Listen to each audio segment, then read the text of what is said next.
Hello everyone, welcome back to Mikey Reacts.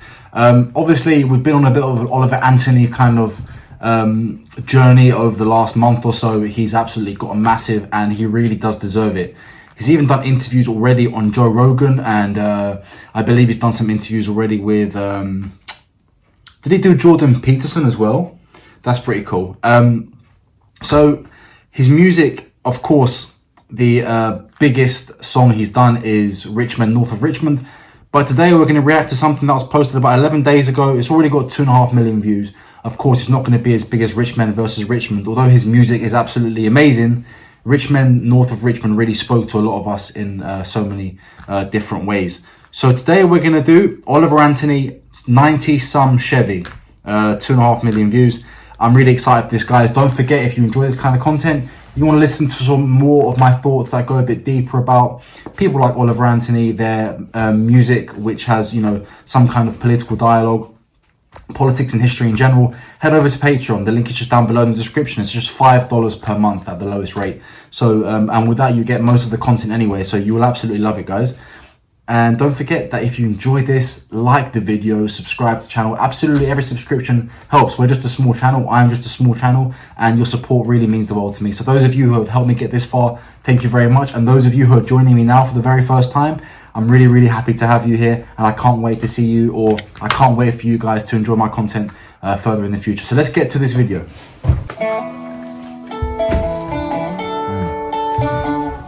Amazing already.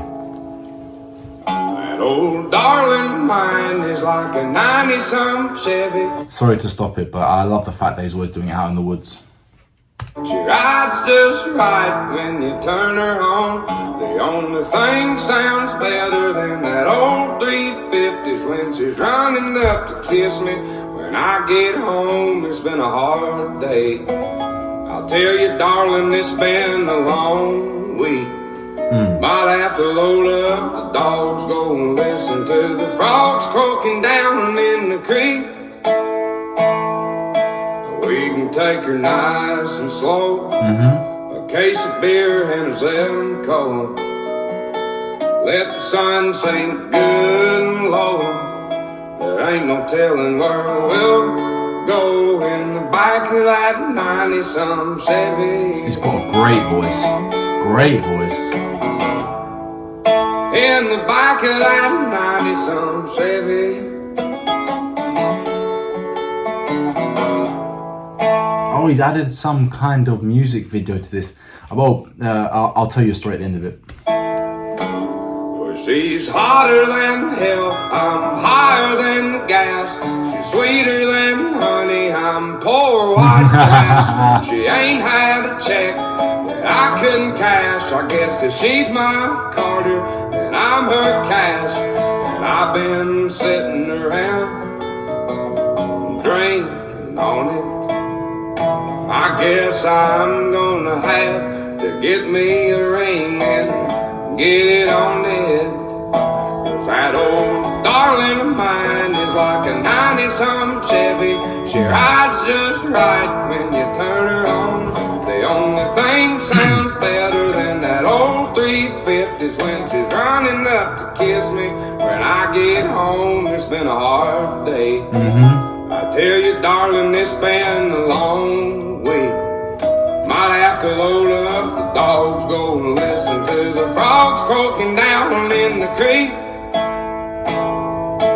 We can take her nice and slow. His voice is relaxing. Case of beer and a Zell cold. Let the sun sink good and low. There ain't no telling where we'll go in the back of that 90-some Chevy. In the back of that 90-some Chevy.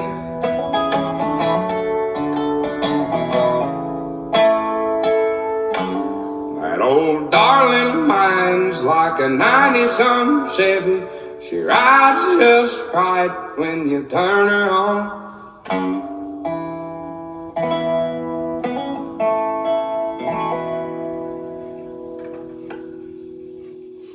Very nice.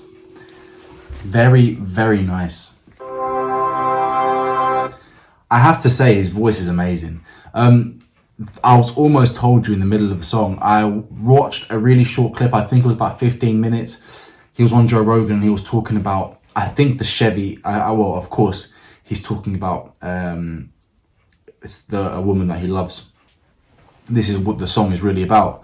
But he was talking about, I think he has a Chevy truck, or it might be like a Suburban or a Tahoe or something like that. And he was talking about how it was being picked up by like one of those tow trucks, and it hit the drive shaft got damaged or whatever it is, but it still runs. It just shakes a little bit, and no, it really, and interestingly enough, and he was saying that he's still driving it around, he's still running that truck, and I found that very interesting, because this was probably like 3 weeks to a month after he released Rich Men North of Richmond, which now has 64 million views. And let's say, for example, he's even making something low like £5 per 1,000 views. I mean, I don't know if I can do the maths off my head. It's maybe not the most polite thing to do and try to figure out his finances, but I did read an article that said that he was making around $40,000 a day. $40,000 a day is a lot of money, and you know what? I'm not ashamed to admit it. If I was making $40,000 a day, one of the first things I'd buy is probably a new truck. And he hasn't, so he's a far more modest man than me, and that's definitely a guarantee. I can guarantee that. But he just seemed like a great guy. If you listen to his interview that he did with Joe Rogan, he seems like a genuinely good guy, and that's nice. I think sometimes society gets it right, and the right people who are deserving of perhaps fame or fortune actually end up getting it. This might be one of those very few times that this actually happened. So, and this song was absolutely great. You can see the difference between the music. Obviously, the style of music is the same, but the sort of lyrical, the meaning of each song that he does varies. And I really like that. I really like the fact that this song was more mellow. It was calm. You can probably listen to it whilst relaxing after a long day at work, maybe with a beer. Really, really good song. And so was, of course, Rich Men North of Richmond. That was more of an uplifting song. It's like almost like a call to arms kind of thing. Not in that way necessarily, but you know what I mean. It was riling in a good way, of course, in absolutely a good way, in a way that's important, in a way that speaks about the true problems within society at the moment. And I think that's very incredibly important. So yeah, guys, I want to know what you think. Let me know down in the comments what you think about Oliver Anthony, what you think about his song. He did come out and he said, we probably all assumed that he was Republican, that he identified with one party, although he doesn't identify with any party. He just thinks the whole situation's gone, this whole situation's a mess. And I respect that to a certain extent, 100%. I think his views are definitely more conservative than probably he like talks about, because I don't think a liberal would write a song like that. And he seems to be just... people would assume, because of his background, that he wasn't intelligent. Not me.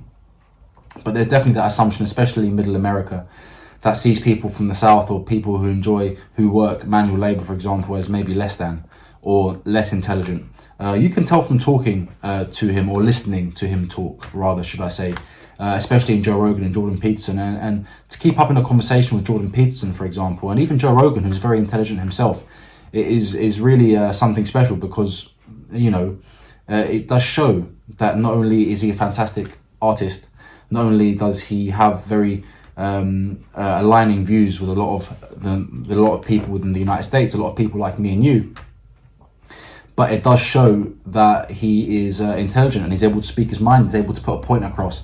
And not only is he able to do that with music, as we've seen, 64 million views, that's really getting your point across. But he's able to do that with dialogue as well, and that's really, really important. I think people who find themselves in positions like that should really try their best to, when they speak as directly as possible, speak on the important issues when they find themselves in a situation like that. I don't agree with people like celebrities, people who have no real life experience. If you became a celebrity at 19 years old or 15 years old, like Justin Bieber, for example, you've really not experienced life like the rest of us have. I don't think you have any business talking about social issues, because you've never experienced any Now, that's not to say, you know, that whole argument is if, you know, if you're not a woman, you can't speak about women's issues. If you're not a man, you can't speak about men's issues. That's not what I'm saying. I'm saying there's no real life experience there to pull from like the rest of us have. And that's not true for all celebrities, but I feel like a lot of celebrities, especially left-leaning celebrities, do tend to use their celebrity as a platform to preach. Like you see, like at the Golden Globes or whatever it may be, at the Oscars, they all talk about climate change or the war in Ukraine or whatever it might be. And actually, they really don't care. Like, what was it? The Rock and was it Oprah? They did a video asking people to donate to, you know, the wildfire victims. People were already donating to wildfire victims, and you've got two multi-millionaires asking for your money, and I find that ridiculous. Anyway, that's my little rant over. Great song, absolutely great artist. He's absolutely fantastic. I really hope and I really wish for him the very best. I think he's going to go really, really far in his musical career. If you ever do want to listen to the Joe Rogan clip, maybe I'll do a little analysis of it. It's really, really good, very insightful, and you actually learn that he's been kind of twiddling his thumbs and sitting on his hands when it comes to his music career. He's always wanted to have a career in music, but he's never really got round to it, and he did it quite half-heartedly, and only recently did he decide that he was going to, you know, take it full send. And after really trying, Rich Men North of Richmond was a great success. So it does just go to show that hard work and dedication and a passion for something do go a long way. They might not make us $40,000 a year, $40,000 a day each, not for all of us, and definitely not for me, but you might find some satisfaction, some success by putting in that work and deciding that you're going to go full send on something that you're really passionate about. So thank you guys. That is my little message to you, and you guys probably already know that. You probably have more life experience than I do, but I really appreciate your support, being here, listening to my opinions, even though you didn't have to, doing it in your spare time. I appreciate that very much. Don't forget, guys, if you enjoyed this and if you enjoyed my views, don't forget to like and subscribe. And if you really did enjoy my views and you want to hear more in-depth views of what I think about things like this, life in general, maybe politics, maybe the current state of affairs in the United States, which is something that I'm really, really well versed on, something I do a lot of reading on. It's a great interest of mine, being that I will be moving to the United States very, very soon. I've got some news on that. Maybe I'll post a separate video talking about that specifically. But yes, if you really enjoy that, go over to Patreon. The link's just down below. It's $5 per month. If you live in a major city like London, for example, New York, Chicago, wherever it might be, maybe you live in Miami, sometimes a coffee will cost you more than $5. So my subscription for 1 month is less than your morning cup of coffee, your morning Starbucks, if Starbucks is what you drink, maybe your Tim Hortons, Canadian company, but less than a cup of coffee. So guys, I hope to see you over on Patreon, and I really hope to see you still here on YouTube, and I can't wait to give you more content, and give me some suggestions down below. I'm open to all suggestions. Guys, thank you very much. Have a great day, and I'll see you on the next one.